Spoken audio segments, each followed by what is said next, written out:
کہ وہ up to the mark نہیں ہے اور اس کو گرومنگ کی ضرورت ہے. یا تو اور اگر ایک سال کے بعد ایک ایکسٹینشن کے بعد اگر کسی جج صاحب کو جوڈیشل کمیشن کا وہ جو وزڈم ہے, کولیکٹیو وزڈم سمجھتا ہے کہ یہ قابل نہیں ہے کہ ان کو کنفرم کیا جائے, تو اس کا پھر مطلب یہ ہوا کہ آپ نے ان صاحب سے 2 سال لوگوں کے سول, ان کے پولیٹیکل, ان کے لبرٹیز کے ساتھ آپ کھیلتے رہے. بالکل یہ بات نہیں, یہ تو بڑا مذاق ہے نا. میں سمجھتا ہوں کہ آپ 1 سال کے لیے اس کو کچا چارج لگا رہے ہیں, پھر کہتے ہیں 1 سال اور ابھی اس کو ٹیسٹ کرو, ابھی پکا نہیں ہے. میں کہتا ہوں کہ ابھی اس کو اور پکاؤ. آپ پلیز کچا پکا مت کریں, ایڈیشنل جج عام کنفرم آدمی کی زبان بول رہا ہوں, اس میں کوئی تصدیق کا پہلو نہیں ہے, عام آدمی کی زبان ہے. یہ کیونکہ ادارے کی تصدیق ہے. یہ ادارے نے خود یہ بہت بڑا ہے. ایڈیشنل جج کیا ہے, میں آپ کو بتاؤں کہ ادارہ خود 1 سال کے لیے ایک جج کو لگا رہا ہے. اگر اس کو ایک عام آدمی بیچارہ جو ہے, جو انصاف لینے ہے, وہ اسے کچا جج کہتے ہیں, تو اس میں توہین عدالت تو نہیں ہے. دیکھیں ہمیں نہیں کہنا چاہیے. اگر عام لے مین کہتا ہے تو اس لیے میں یہ سمجھتا ہوں کہ عدلیہ کو مضبوط کرنے کے لیے یہ جو انسرٹینٹی ہے ایڈیشنل ججز, آپ کے خیال میں آپ جج بننے کے قابل نہیں تھے؟ دیکھیں جی, میں نے اپلائی نہیں کیا تھا. مجھے اس وقت کا جو جوڈیشل کمیشن تھا, یا جو اس وقت کے chief justice of the Lahore high court تھے, چیف جسٹس آف پاکستان تھے, انہوں نے مجھے سمجھا کہ یہ اس قابل ہے کہ اس کو ہم ایز ایڈیشنل جج بنا دیں. یہ تو پھر پرسنالٹی تو آ گیا نا. نہیں, اس میں دیکھیں یہ اس وقت کے چیف جسٹس ان کی دیکھیں مسلم آباد, وہ بینچ پہ جب ججز حضرات بیٹھے ہوتے ہیں, چاہے ہائی کورٹ ہے یا سپریم کورٹ ہے, وہ لوگوں کی ان کے سامنے وکلا جو ہیں وہ بالکل ایز اے اوپن بک ہوتے ہیں. ان کی بیہیویئر, ان کی انٹیگریٹی لیول, ان کی کمپیٹنس وہ نوٹ ہو رہی ہوتی ہے. ایون ایز ایڈیشنل جج میرے سامنے جو اچھے لائرز پیش ہوتے تھے, انٹیگریٹی والے, اچھی اسسٹنس دینے والے, میں اپریشیٹ کرتا تھا اور میرے ذہن میں ہوتا تھا کہ اس کو بینچ پہ ہونا چاہیے. اچھا یہ بتائیں, آپ کی پرفارمنس انٹیلیجنس ایجنسیز والے بھی اس پہ نظر رکھتے ہیں, خفیہ ادارے بھی؟ بالکل رکھتے ہیں. اچھا, کیا قانوناً یہ ہونا چاہیے ایسے؟ اب یہ میرا خیال میں ان کو سوچنا چاہیے کہ کن کو سوچنا چاہیے؟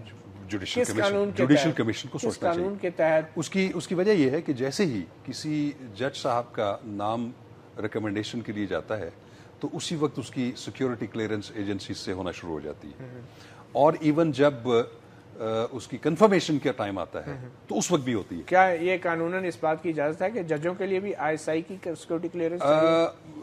سیکورٹی کلیئرنس میرا خیال ہے کسی حد تک ضروری بھی ہوتی ہے کہ اس کا انٹیگریٹی لیول, اس کا پروفیشنل, اس کا فیصلہ جو ہے ججوں کی, لیکن ججوں کی انٹیگریٹی اور کیریکٹر کا فیصلہ خفیہ ادارے کرتے ہیں. وہ سجیسٹ کر سکتے ہیں, لیکن پھر بھی اینڈ پہ یہ collective wisdom of the judicial commission ہے کہ وہ اپنے طور پہ اس کی ریکمنڈیشن کو مانتے ہیں یا نہیں مانتے, اور اپنے طور پہ کوئی انفلوئنس ڈرا کر سکتے ہیں. تو دس از دی وزڈم آف دی جوڈیشل. آپ کیا سمجھتے ہیں جو 18ویں ترمیم کے ذریعے آئین میں ججوں کی تعیناتی کا طریقہ کار تبدیل کیا گیا, کیا اس سے کوئی عدلیہ میں مثبت تبدیلی آئی؟ دیکھیں, میں سمجھتا ہوں کہ اس پہ ایک حد تک تو میں سمجھتا ہوں, کیونکہ عدلیہ میں تعیناتی عدلیہ کا جو ہے یہ سبجیکٹ ہے, اور جوڈیشل کمیشن جو بنا 18ویں ترمیم کے بعد اس میں زیادہ تر تعداد جو ہے معزز جج صاحبان کی ہے, کیونکہ وہ ان کا سبجیکٹ ہے. آپ آرمی کی سلیکشن دیکھ لیں اور اداروں کی سلیکشن دیکھ لیں, وہ خود اپنے ادارے کی سلیکشن خود کرتے ہیں.